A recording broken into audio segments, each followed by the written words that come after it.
महाराज, देखिए अपने सैनिकों का अन्याय। मुझे व्यर्थ में सता रहे हैं, मुझसे मेरा नवजात शिशु छीन रहे हैं। सैनिकों, एक माता से उसका पुत्र छीन लेना हत्या से भी गंभीर अपराध माना जाएगा, और यदि यह अपराध सिद्ध हो गया तो तुम्हें प्राणदंड भी मिल सकता है। हाँ महाराज, इन्हें प्राणदंड मिलना ही चाहिए। महाराज, हमने ये बच्चा नहीं छीना है। ये स्त्री इस स्त्री से बच्चा छीनने का प्रयास कर रही थी। हाँ महाराज। ये दूसरी स्त्री कौन है? महाराज, ये मेरा बच्चा चुरा कर लिए जा रही थी, तब मैंने इसे पकड़ा। स्त्री तो माता होती है, मातृ स्वरूपा होकर भी तुमने इस दुखियारी का नवजात शिशु चुराया। ये झूठ है महाराज, ये नवजात शिशु मेरा पुत्र है। क्या ये झूठ बोल रही है महाराज? नहीं महाराज, मैं सत्य बोल रही हूँ। मैंने इस बालक को 9 महीने अपनी कोख में रखा है। मैंने इसे जन्म दिया है। महाराज, ये मेरा पुत्र है। नहीं महाराज, ये झूठी है, पांच है। मैं इस बच्चे की माँ हूँ, कृपा मुझे मेरा बच्चा दिलाइए। न्याय कीजिए महाराज, आज आपके न्याय का डंका चारों ओर बज रहा है। मुझे न्याय चाहिए महाराज, मुझे न्याय चाहिए। महाराज, अब आपने इन दोनों पक्षों की बात सुन ली है। हम इन दोनों स्त्रियों को लड़ते देखकर इस शिशु और इनको ले आए हैं। महाराज, अब आप ही इनका न्याय कीजिए कि इन दोनों में इसकी वास्तविक माता कौन है।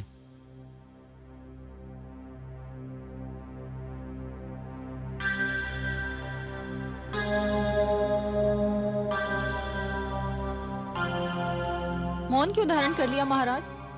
न्याय करने में विलंब क्यों?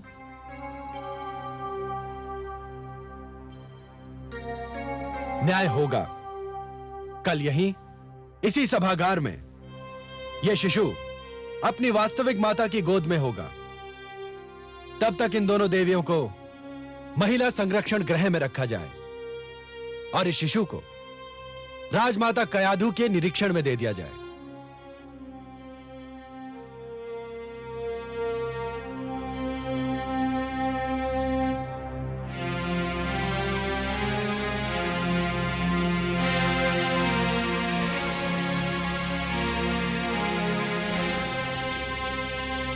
बहुत उत्सुक दिखाई दे रहे हो पुत्र। हाँ माते, और यदि आप आज सभागार में होती तो आपको यह प्रश्न पूछने की आवश्यकता ही नहीं पड़ती। मैं जानबूझकर नहीं आई थी पुत्र।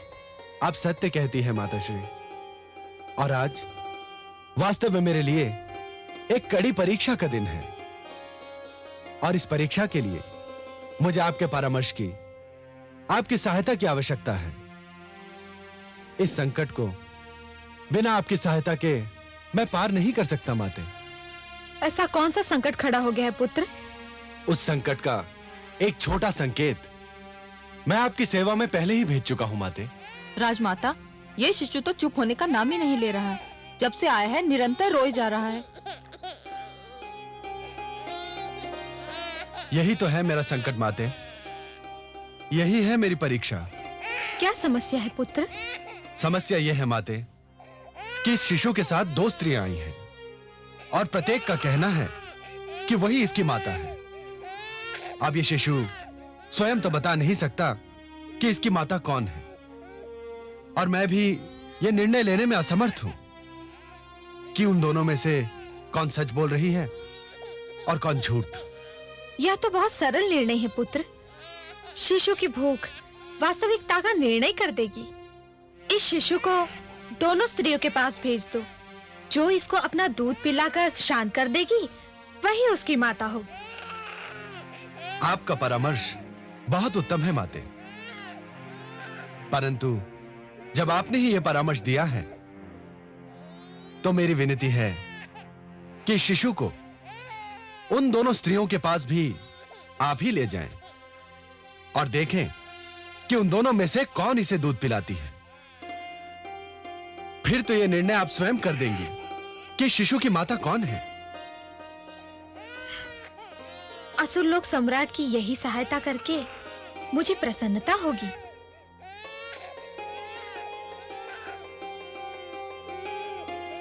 चलो। अब माता इस समस्या का समाधान अवश्य कर देंगी।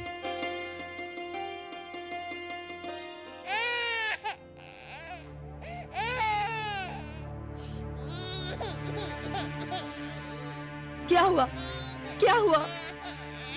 चुप हो जा मेरे लाल, चुप हो जा मेरे चंदा। शिशु भूख से व्याकुल है। न जाने कब से उसे दूध नहीं मिला। यदि तुम इसकी माता हो तो फिर उसे दूध पिलाकर शांत करो ना। हाँ महारानी, अवश्य। मेरा लाल भूख से बिलख रहा है।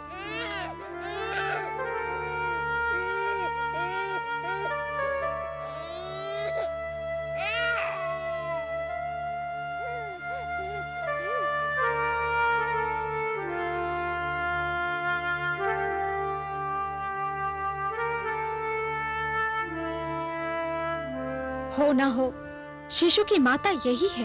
सत्य है महारानी।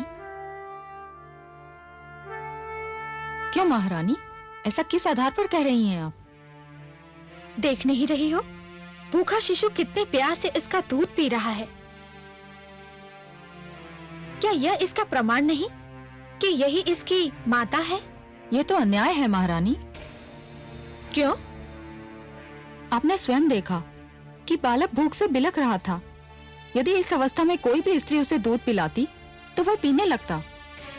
तुम कहना क्या चाहती हो? यही, यदि दूध पिलाना ही माता होने का प्रमाण है तो फिर मुझे भी अवसर दिया जाए। यदि यह मेरा बच्चा है तो मेरा दूध भी पी लेगा। ठीक है, तुम्हें भी अवसर दिया जाएगा। इस शिशु को इस महिला की गोद में दे दिया जाए। जो आज्ञा महारानी।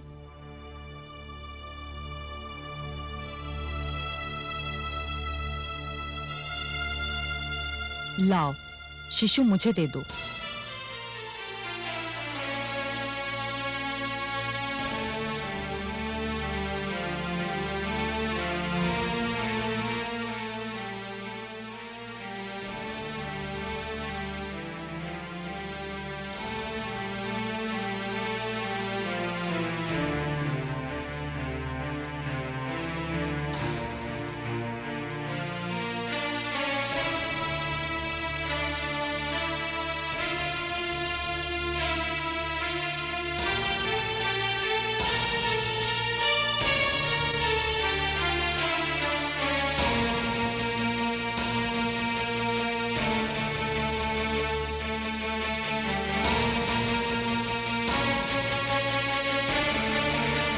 माते, क्या हुआ माते? हो गया निर्णय? किसने दूध पिलाया शिशु को? क्या आपने जान लिया कि शिशु की माता कौन है? नहीं पुत्र, मैं स्वयं दुविधा में पड़ गई। मैं समझा नहीं माते। मैं शिशु को लेकर दोनों स्त्रियों के पास पहुंची। यह देखकर मेरे आश्चर्य की सीमा न रही कि शिशु ने बारी बारी दोनों का दूध पिया। वह बहुत भूखा था। उसकी भूख तो मिट गई, परंतु मेरे लिए यह निर्णय करना कठिन हो गया कि शिशु की वास्तविक माता कौन है। शिशु को दूध पिलाने की कसौटी पर दोनों ही पूरी उतरी।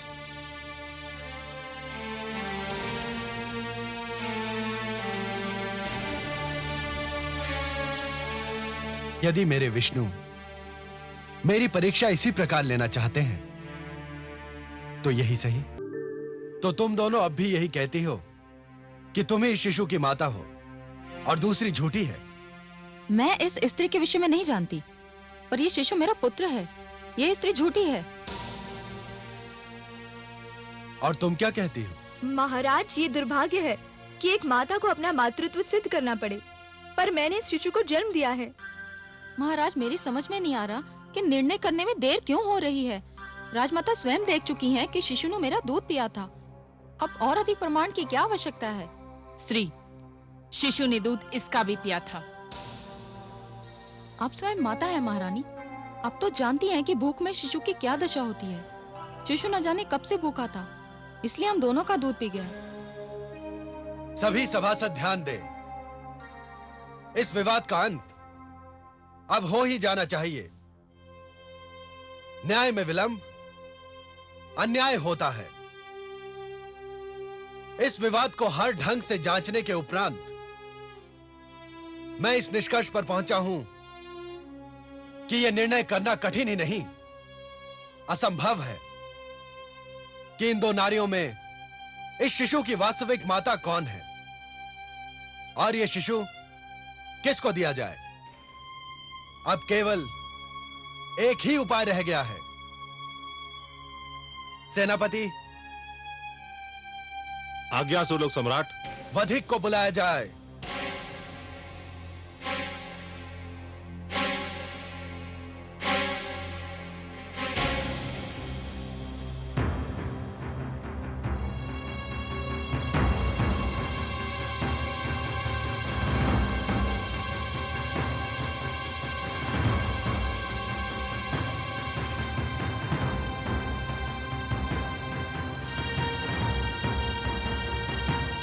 आज्ञा सम्राट, सेवक उपस्थित है। क्योंकि यह सिद्ध नहीं हो पा रहा है कि शिशु की वास्तविक माता कौन है, मेरा निर्णय है कि शिशु के शरीर के 2 टुकड़े कर दिए जाएं। आधा एक को और आधा दूसरी को दे दिया जाए। वधिक, इस शिशु के 2 टुकड़े कर दो। जो आज्ञा। नहीं लाओ शिशु। नहीं नहीं नहीं नहीं महाराज, नहीं। इस शिशु के 2 टुकड़े न कीजिए। ये शिशु इस स्त्री को ही दे दीजिए। मुझे नहीं चाहिए शिशु। मैं आपके हाथ जोड़ती हूँ, इस शिशु को इसे ही दे दीजिए। देख लिया महाराज, सत्य सामने आ ही गया। मैं ना कहती थी यह शिशु मेरा है, इसकी माँ मैं हूँ। यह स्त्री तो झूठी है। झूठी वो नहीं, झूठी तुम हो।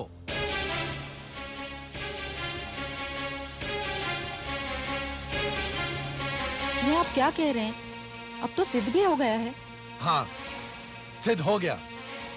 तुमने स्वयं सिद्ध कर दिया कि तुम इस शिशु की माता नहीं हो। तुमने इसे जन्म नहीं दिया है। संसार की कोई माता यह सहन नहीं कर सकती कि उसकी आंखों के सामने उसके शिशु के 2 टुकड़े कर दिए जाएं। यदि ऐसा हुआ तो इस संसार में प्रलय आ जाएगी। जिसने जन्म दिया हो वो तो अपने शिशु की हत्या पर धरती आकाश एक कर देगी। जब इस महिला ने रोकर कहा कि शिशु के 2 टुकड़े न किए जाएं, उसी समय सभी की अंतरात्मा पुकार उठी, मां न होती तो इस दुष्टा की भांति इस शिशु का 1 टुकड़ा लेकर संतोष कर लेती, चुप बैठ जाती।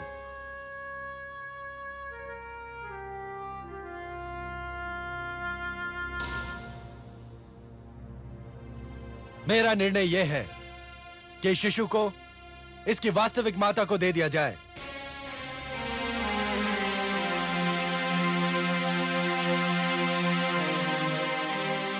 और इस झूठी का सिर धड़ से अलग कर दिया जाए।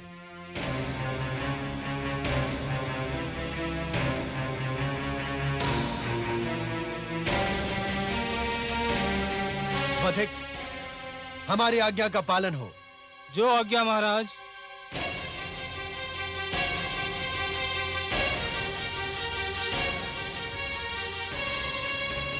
तुम्हारी कोई अंतिम इच्छा हो तो व्यक्त कर दो, पूरी की जाएगी। कोई इच्छा नहीं महाराज, मृत्यु ही मेरी पहली और अंतिम इच्छा थी। सब पूरी हो रही है। क्या कहना चाहती हो तुम? यह वधिक मेरा वध नहीं करेगा तो मेरा पति मेरा वध कर देगा। क्यों? ऐसा कौन सा अपराध किया है तुमने? महारानी, जब मैं गर्भवती थी उसी समय मेरे पति ने मुझे चेतावनी दी थी कि उसे केवल पुत्र चाहिए, पुत्री नहीं। जब मैं शिशु को जन्म देने के लिए मायके चली तो उसने फिर कहा कि यदि मैं पुत्र को लेकर उसके घर लौटी तो वह मेरा वध कर देगा। फिर क्या राजमाता, मेरे भाग्य में पुत्री को जन्म देना लिखा था। मैंने कन्या को जन्म दिया। मैं जान गई कि मेरा पति मुझे मार डालेगा। यह अबला मेरी पड़ोसन थी, इसने बालक को जन्म दिया था। मैंने अपनी पुत्री अपनी माता को सौंपी और इसका पुत्र लेकर भागना चाहा। महाराज, इस वधिक को आदेश दीजिए कि मेरी दुखद कहानी का अंत कर दे। अपराधी ये नहीं, वास्तविक अपराधी तो इसका पति है। नहीं देवी, वास्तविक अपराधी ये समाज है। जो बालक को कन्या पर प्राथमिकता देता है, वो विचारधारा है जो पुत्र को पुत्री से श्रेष्ठ समझती है। धिक्कार है उस समाज को जो इतना भी नहीं समझता कि यदि कन्याओं को समाप्त किया जाता रहा तो ये संसार और जीवन का अंत हो जाएगा। धिक्कार है उस समाज को जो ये भी नहीं समझता कि आज की कन्या कल की माता है। धिक्कार है उस विचारधारा को जिसे इतना भी ज्ञात नहीं कि नारी संसार के शिखर पर विराजमान है, उसी से संसार बसता है और संसार चलता है। पुत्र और पुत्री में अंतर करने वाले राष्ट्र के विद्रोही हैं, सभ्यता के विद्रोही हैं, धर्म के बैरी हैं। इस दुखियारी महिला को मैं क्षमा प्रदान करता हूं। क्या लाभ महाराज, मेरा पति मुझे कन्या को जन्म देने के कारण जीवित नहीं छोड़ेगा। सेनापति, आज्ञा सम्राट।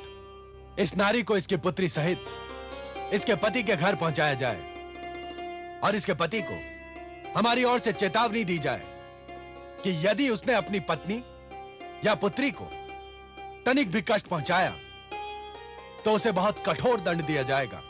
सम्राट प्रहलाद की, सम्राट प्रहलाद की।